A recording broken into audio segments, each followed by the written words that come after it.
rated SPG. Striktong patnubay at gabay ng magulang ang kailangan. Maaaring may masiselang tema, lengguwahe, karahasan, sexual, horror o droga na hindi angkop sa mga bata. Sunod-sunod nga ang kamalasang nagaganap ngayon sa buhay ni Yoli. Matapos nga siyang ma-set up ngayon ni Regina, ay dito nga siya agad pinakulong. Sa kasamaang palad ay hindi pa nga nakakaabot sa presinto, ay agad ngang kumalag ngayon itong si Yoli. Sinikap niya ngang matakasan ang mga kapulisan dahil sa importanteng bagay na nais niyang tapusin. Gusto na nga ni Yoli na tulungan sa huling pagkakataon itong si Marge dahil alam ni Yoli kung gaano kabait itong si Marge sa kanya. Handa niya umanong gawin lahat para lamang makaganti sa kabutihang ginawa ni Marge sa kanya. Kaya naman matapos ngang makatakas itong si Yoli sa mga pulis, agad nga niyang pinuntahan itong si Marge ng palihim. Dito nga nagulat itong si Marge nang bigla ngang bumungad sa kanyang harapan itong si Yoli. Kaya tinatanong nitong si Marge kung ano ang ginagawa ni Yoli sa kanyang harapan. Sinabi na nga ni Yoli na meron itong dapat malaman sa lalong madaling panahon. Ubos na ang oras ni Yoli at siguradong gagawa na ng paraan si Greg at Regina para mahuli siya. Sa pagkakataong ito ay dito na nga tinawagan ni Greg ang kanyang lahat ng konektadong kapulisan. Sinabi nga ni Greg na dapat nilang makuha itong si Yoli dahil alam ni Greg na gaganti si Yoli sa kanyang pamilya. Kabado nga malala itong si Greg. Sa pagkakataong ito ay hindi na mapipigilan ng katotohanan. Sa harap mismo ngayon nitong si Marge, malalaman niya ang itinatagong sekreto ng angka ng mga Torrecampo.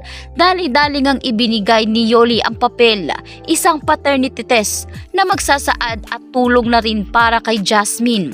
Dito nga ngayon nabasa na ni Marge ang lahat. Nalaman niya na itong si Ashley ay anak pala ni Paulo kay Thea.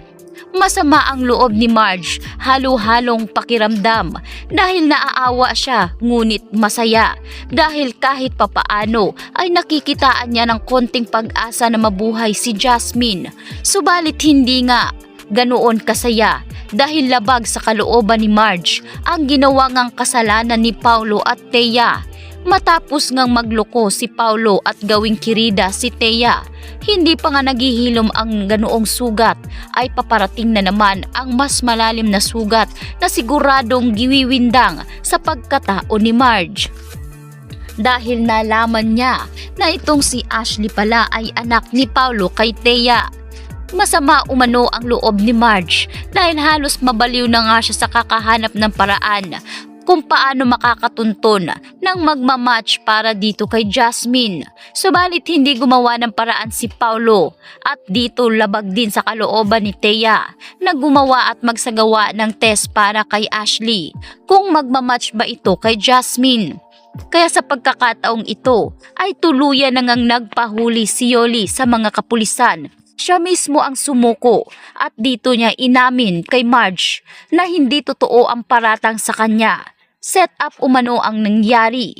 Kaya dito malakas ang pakiramdam ni Marge na ito ang dahilan kung bakit naghahabol ngayon si Regina at Greg kay Yoli.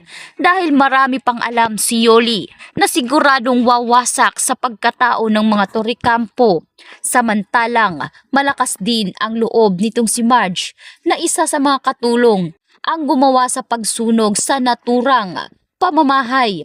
Ito nga si Chinchin. Si Chinchin nga ngayon ang napag-utusan ni Regina na sunugin ang parte ng bahay. Sa kasamaang palad ay lumaki nga ito kung kaya't nasunog ang mga iba pang ari-arian na pag-aari pa ng mga ninuno nitong si Greg. Kaya galit na galit itong si Greg kay Yoli. Siya ang napagbuntungan ng lahat. Samantalang galit nga na sumugod si Marge dito kay Paulo. 10 sampal para sa kanyang galit. Nagulat si Greg at Regina sa ginawa ni Marge, ngunit hindi na rin nakaimik pa ang mag-asawa dahil kahit sila ay sangkot din sa pagsisinungaling ni Paulo. Dahil dito ay tinuruturo nga ni Marge itong si Paulo dahil masyado umanong Napakawalang kwentang ama nitong si Paulo dahil hahayaan niya talagang mawala ang kanyang anak na si Jasmine. Mailihim lamang ang sikreto niya dito kay Ashley. Wala namang kaalam-alam si Ashley sa buong katotohanan. Nagulat na lamang siya na nagtatalo na nga ang lahat tungkol sa kanya.